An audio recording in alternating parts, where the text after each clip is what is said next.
கொஞ்சம் ஃபிட்டு எங்க அம்மா ரொம்ப ஸ்ட்ரிக்ட் பின்னாடி தெரிய வேணா நீ நடைய கொஞ்சம் கட்டு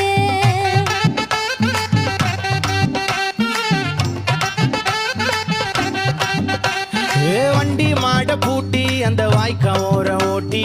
ஊரை சுத்தி காட்டி உன்னை கூட்டின்னு போறேன் ஸ்வீட்டி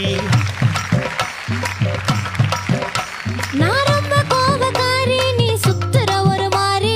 ஆடிக்காரி ஏறி நான் போக போறேன் சாரி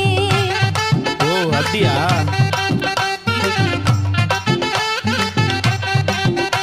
நான் வைக்க மாட்டேன் தாடி நீ வேணா எனக்கு போடி இந்த மாமாவை தான் தேடி உன் தங்கச்சி வர ஓடி